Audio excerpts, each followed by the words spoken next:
And with that, we are thrilled to welcome in Howard Beck. He is a senior NBA writer for The Ringer, and he is hopefully just as high on the Cavs after last night's win as we are. How you doing today, Howard?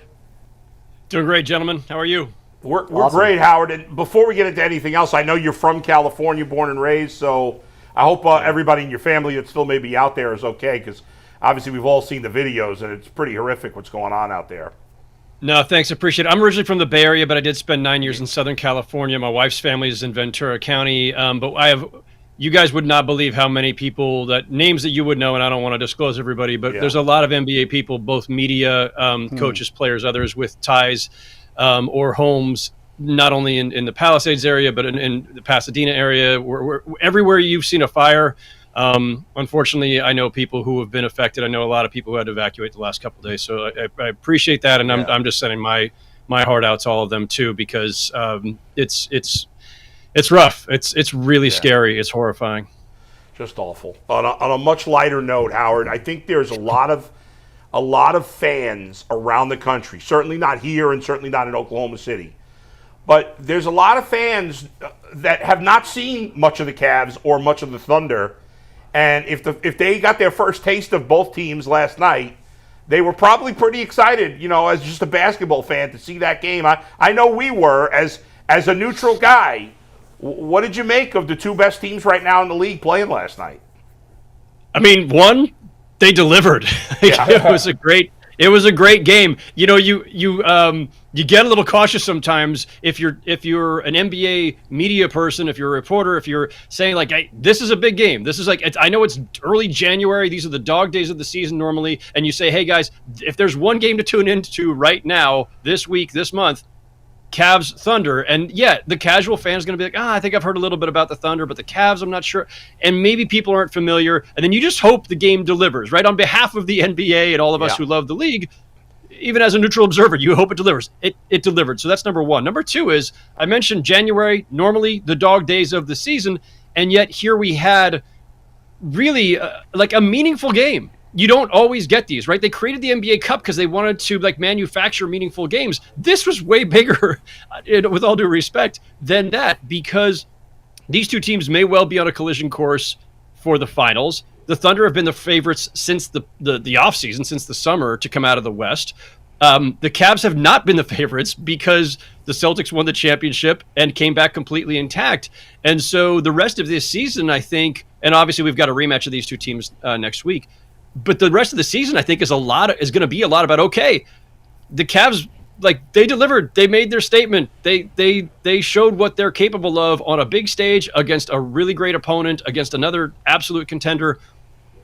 How's it go the rest of the way? How's it go the next time they meet Boston or anybody else who feels like they're in the race? But they have stamped this thing. I don't think they needed to stamp it, by the way. You're on a 70-win pace. You're already a contender. But some wins are more meaningful than others in the course of a regular season, and this one mattered a lot. Howard, when we look at this Cavs team for so long, when they decided to run back this same roster, a lot of people said that it wouldn't work because you got two small guards and then you got two big men, especially in today's NBA. When you watched them last night, how is it that they're able to overcome those two things that a lot of people say you can't win with? Yeah, it's funny. I wouldn't say I was firmly in the camp the way you just laid it out, but I was probably leaning that direction. There were a couple reasons why I thought they could not keep this group together. One is, too much overlap in the two guards, the two bigs.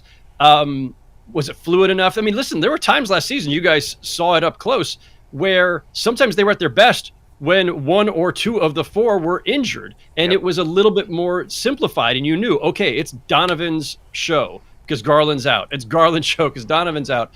And then it was tough between the bigs because Mobley didn't really have enough consistency away from the paint. Well, a lot of things have changed since, not a lot of things, but some significant things have changed since last season or over the course of the last couple of years. I think Mitchell and Garland have gotten more comfortable with each other. That's a piece of it. I think Mobley being a knockdown three-point shooter now, hitting 40%, career high volume, career high attempts from three. All of that has helped to make Allen and Mobley more functional together. And then on top of it all, I mean, listen, Kenny Atkinson is leading coach of the year candidate for a reason. I thought he would come in with a different offensive approach, and he absolutely has. This team now, there's none of that stagnation, the stagnation we saw sometimes the last couple of years, or too much iso ball, too much just Donovan trying to create or Garland trying to create. There's more movement, which is what you would expect. Like Kenny Atkinson, coached for several years under Steve Kerr in Golden State. He spent time under Mike D'Antoni here in New York when I covered him. I knew Kenny Atkinson would come in with a different approach, and I think that, tons of credit to the players, especially Mobley and Garland, for taking that next step as young stars, but giving them a template with an offense that has more movement, that is less just straight up high pick and roll and iso ball. It's opened up a lot. And I think that you see that even last night, like I was trying to remember how many guys ended up with like at least 4 assists, like Garland, Mobley, Allen, Mitchell, Strus. All those guys had at least 4 assists last night, and every Cav who played had at least 1 assist. And I think that's a testament to the offense too. Howard, speaking about the Cavs you played, that was a big game last night. It was close the entire way. They played 10 guys. I mean, the bench has been basically unlimited to Kenny Atkinson so far this season. Like, when we get to the playoffs, do you see them doing a similar type of rotation, or are they tightening it up? Obviously the traditional thing in this league is that when you get to the playoffs, you tighten the rotation, and sometimes, a 10-man rotation gets down to 7 or 8. And then it depends on matchups, or it depends on whether guys are in foul trouble, whatever. That's probably the case. But, the Cavs have the luxury of, with their big 4, you can mix and match, the guard big combos, which means that, one of those guys, especially the guards, you always have an elite level scorer creator type on the court to anchor the bench unit. But I think it's great because, listen, on a night when somebody just doesn't have it, or a night when someone's in foul trouble or banged up a little bit, like, Ty Jerome can come off and give you some instant offense, and Max Strus can come off and give you some great shooting and defense. Like, they've just got a lot of different ways they can go. That's a nice luxury to have. Whether they need all of those pieces in the playoffs, my general feeling is like, better to have it, because you never know when you might need to plug them all in. But their depth is fantastic. Kobe Altman's done a phenomenal job. He gave me some deserved ribbing when I saw them here in Brooklyn a couple weeks ago, because I had been on that boat of like, I don't know how long they can keep this together, and I don't want to pour any cold water on it, but somewhere down the road here there may be second apron issues, but we don't need to talk about that. Speaking of the roster, I mean, you're not the only one. We were talking about it here about, we don't know if the two bigs playing in this NBA could work. We talked about Donovan Mitchell and Darius Garland, whether that would work. When you watch this game, does this make you feel any better about a Celtics-Cavaliers series? A lot of people say the Celtics are the champs. The Celtics are big, they're long, they got, Tatum and Brown, and they're physical. Does this change your mind about, for better or worse, about the way they would play against the Celtics to get to the finals? Every matchup is different. The Celtics are the defending champs. They deserve to be the favorites until, somebody knocks them out, right? And they will be. And they're intact. They brought back everybody from last year. They got to keep Porzingis healthy. That has been a bit of a struggle for them. But if the Celtics and the Cavs are both at full strength in the spring, I don't know. I don't know where it goes. I don't want to presuppose anything at this stage, because this Cavaliers team, it's the same construction that has disappointed in the playoffs the last couple of years. But it's not the same team, right? Some guys have taken leaps. They've added to the bench. They're functioning better together, as we were just discussing. I'm as curious as anyone to see, can they take 4 of 7 from Boston? I think Boston would still be the favorites, even if the Cavs have home court advantage. But again, that's partially in deference to what the Celtics have already accomplished. And if there's still some lingering doubt out there about the Cavaliers, I think it's, this all looks awesome. 70-win pace. That is just unreal, unbelievable, and any team that gets on that pace, automatically, yes, they're a contender. But I think where some people still hesitate is, but we haven't seen this team do it in the postseason at a high level, and so maybe there's some lingering doubts there. And I think the other piece of it too is just the Celtics have so many different ways that they can try to throttle Garland and Mitchell. Like, the offense all begins obviously with those two, all-star level guards. When you've got Brown and Tatum and White and Drew Holiday, like, there's just a lot of guys that the Celtics can throw at them to try to disrupt it. And again, we'll see it when we see it. Howard, I know there's you talked before about, as an NBA guy, wanting the game to live up to its billing, and there's been so much. It's been trending this way, but it's really come to a head this year about, especially the TNT guys, who we all find entertaining, but led by Barkley and Shaq. I mean, they do crap on the game quite a bit, right? And I'm more of a baseball guy, and John Smoltz does that for baseball, and it kind of ticks me off. I don't like that. If you don't like the game as it is now, well, then find somebody else to do that job. However, I will say that even though the Cavs shoot threes a ton, in a way, both the Cavs and Thunder are old school type of teams that I think are fun for fans. It's young stars. Neither team does a lot of this maintenance day stuff. They're both very unselfish teams. There's a lot of ball movement. Yes, the Cavs shoot a lot of threes, but it's not dribble, dribble, dribble, shoot. It's moving around until we find the best three-point shot. And there is something to be said for that. What do you think? Absolutely agree with all of that. It's easy for people to fall into, especially people from an older generation. And I'm older than some of the guys on that TNT set, and maybe younger than two of them. Some people, and certainly some ex-players, are so locked into the way we played in our time. And there are fans like this too. And I hear it on social media from people and some people in my own circles.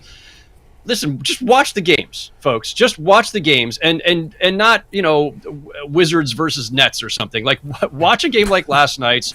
Watch, Celtics, Cavs, Thunder, Knicks, any of the top teams. The ball movement is there. Is there more reliance on the three with all the elite teams now than there would have been by any of the elite teams 10 years ago, 20 years ago, 30 years ago? Yeah, most of those threes are coming from what used to be bad mid-range shots. You can't complain about all these threes if they've now been replacing 18 to 20 footers by guys who shouldn't have been taking 18 to 20 footers. And if you don't like 7 footers shooting threes, I get it, but watch what Evan Mobley and Jared Allen do inside. Like, Mobley's going to shoot threes, but he doesn't even shoot a ton of them. Well, he's shooting like 2.3 a game or something, but he can make it from outside and he can score inside. Wembanyama becomes a bit of a polarizing figure now because, this incredible talent who comes into the NBA, but he shoots too many threes. That'll probably even out over time, but he shoots them because he can make them, and he can also do things inside, and he'll find the right balance. He's still really early in his career. But yeah, both of these teams play a really aesthetically pleasing style of basketball. There is plenty of cutting and scoring at the rim and in the mid-range.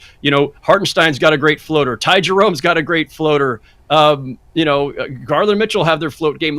There's plenty of diversity in the game right now if you look for it. If you're inclined to just crap on the modern game because you don't like the style of it or you don't like all the threes, you'll find that in every game, but watch a little closer than that. Howard, it's so many in Cleveland. A lot of the times we talk about how Golden State just popped up out of nowhere and went on this historic run and all these things. When you look at this Cleveland Cavaliers, could they be this era of Golden State that it was a couple of years ago? I'm not going to leap that far just because that's a really high bar. A team that became a dynasty, won 4 championships, and of course part of that, the middle 2 championships of those 4, it's because they acquired Kevin Durant, one of the greatest players of all time. All due respect to the Cavaliers and their 4 stars, I don't know that any of them are ever going to reach the heights of Steph Curry or Kevin Durant. That's not fair.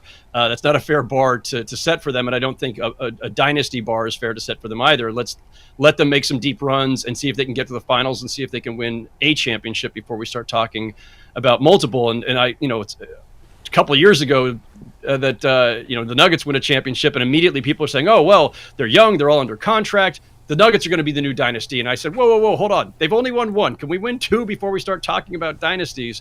Now they're losing the battle of attrition, right? They're losing key rotation guys every summer.